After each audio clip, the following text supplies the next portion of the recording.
পূর্ব বর্ধমানের আউশগ্রাম 2 ব্লকের জঙ্গলে ঘেরা কালিকাপুরে অবস্থিত কালিকাপুর জমিদার বাড়ি। পুরনো এই বাড়ির প্রতিটি ইট পাথরে কান পাতলে আজও শোনা যায় পুরনো দিনের ইতিহাস। অতীতে জমিদারিও আর নেই সেই গরিমাও। বাড়িটির এখন প্রায় ভগ্নদশা। পুরনো জমিদার বাড়ির চারিদিক এখন জঙ্গলে ঘেরা। দেওয়ালের পুরনো প্লাস্টার খসে বেরিয়ে পড়ে ইট।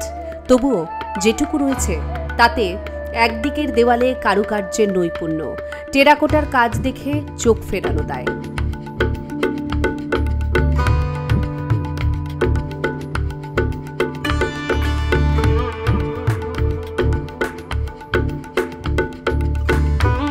ইতিহাসের পাতা উল্টোলে দেখা যায় 400 বছর আগে বর্ধমান রাজার দেওয়ান ছিলেন পরমানন্দ রায়।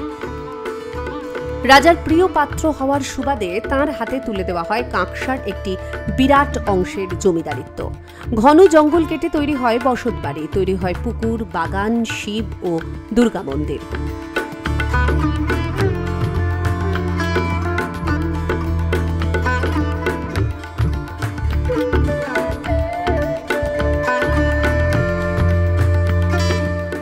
পরমানন্দ রায় তাঁর 7 পুত্রের জন্য তৈরি করেন 7 মহলা প্রাসাদ, যা কালিকাপুর জমিদার বাড়ি নামে খ্যাত।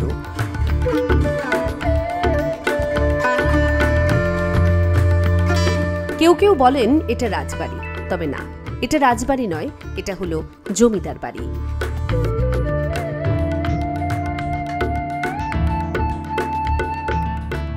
এই জমিদার বাড়িটি এক আনুমানিক 400 বছর আগেকার। তার যিনি বানিয়েছিলেন, শুরুয়াত করেছেন এখানে, তার নাম হচ্ছে পরমানন্দ রায়। তিনি বর্ধমান মহারাজার দেওয়ান ছিলেন। অ্যাকচুয়ালি আমাদের এটা জমিদার বাড়ি, এটা হচ্ছে দুর্গা মন্দির, আর পেছনে আমাদের ছিল বসতবাতি। তার 7 ছেলে ছিল। 7 ছেলের 7টা এরকম মহল আছে, এরকম উঁচু উঁচু চিলেকটা দেখছেন, ওইরকম 7টা মহল আছে এখানে। তার মধ্যে একজন ছিলেন যে কৈলাসপতি রায়, তিনি খুব প্রভাবশালী ছিলেন। এবং ভারত যখন স্বাধীনতা হয় সেই সব জমি গভর্নমেন্ট সব নিয়ে নেয়। পুরনো জাঁকজমক না থাকলেও আজও ঢাক ঢোল বাজিয়ে বোধনে দোলা করে পুকুর থেকে ঘটে করে জল আনা হয়। মন্দিরে নিত্য সেবা হয় মায়ের। কথিত আছে পুজোর সময় আগে ধিয়েন বসত। দেশ বিদেশের অতিথি সহ বর্ধমান রাজপরিবারের সদস্যরাও আসতেন পুজোতে। টেরাকোটার নৈপুণ্য দেখার জন্য ভিড় জমান দর্শনার্থীরা। তবে বাবার মন্দিরে শুধুমাত্র পুরোহিত ছাড়া অন্য কোনো পুরুষের প্রবেশাধিকার থাকে না।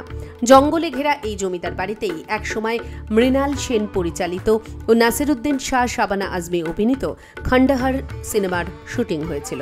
এছাড়াও গয়নার বাক্স, গুপ্তধন রহস্য ইত্যাদি ছবির শুটিংও হয়েছে এই বাড়িতেই। গল্প কথায় ঘেরা কালিকাপুর জমিদার বাড়ি যেন পুরাতন হলেও আজও অমলিন। পূর্ব বর্ধমান থেকে সঞ্জিত কুরি রিপোর্ট, এক্সপ্রেস নিউজ।